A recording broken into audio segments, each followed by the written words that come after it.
Hello, and welcome to Willow Oak Books. My name is Lunar, and I'll be your storyteller today. Glad to have you with me, and I hope you enjoy the story.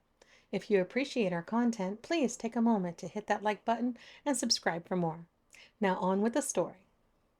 Animal Tales: The Elephant Who Forgot. This book was written by Stewart Cowley, illustrated by Colin. Tusker the elephant's memory was really exceptionally fine.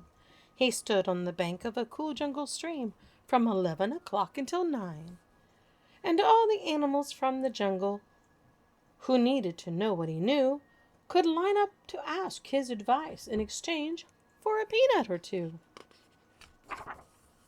One morning a lizard came to wake him and cried, "Tusker, hurry, it's late!" As Tusker started to climb out of bed, he suddenly stopped and yelled, "Wait!" Tusker tried to remember all the things that he knew, and his heart immediately sank. He couldn't remember a thing at all. His mind had gone totally blank. It was pride that stopped Tusker admitting that he hadn't a fact in his head. So what if my memories vanished, he thought. I'll just make up some answers instead. "What shall I do," said the hippo, "to teach my young children to float?" Tusker's advice was not very nice. "Why bother? Just build them a boat." The monkeys brought coconuts to him, saying, "How can we open all these?" "Just drop them," said Tusker. "They'll fall to the ground, and they'll break with the greatest of ease." The gorilla's new carriage wasn't working. One wheel just wouldn't turn round.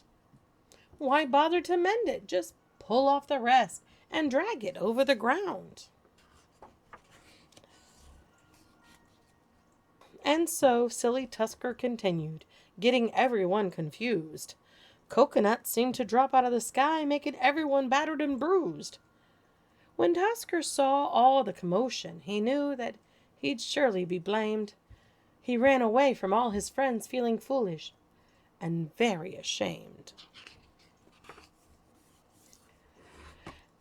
"It's not his fault we're in trouble," said the rhino, shaking his head. "We've depended on Tusker to think for us all and not solved our own problems instead." They decided to bring Tusker home. So they sawed and hammered and nailed to build a magnificent raft out of the trees, and down the river they sailed.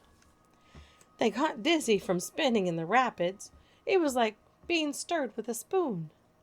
Then, at last, they saw Tusker, looking very sad, on the shore of a lonely lagoon. "Come back, Tusker," they cried. "You can help us paddle back home. It wasn't your fault we got everything wrong, so you don't need to stay here alone." The gorillas have mended their wheel with string and considerable skill. The turtles are teaching the hippos to swim, and the monkeys invented a drill. So now all the beasts are quite proud of the thinking they've learned to do. And Tusker, the elephant's memory returned to solve a problem or two.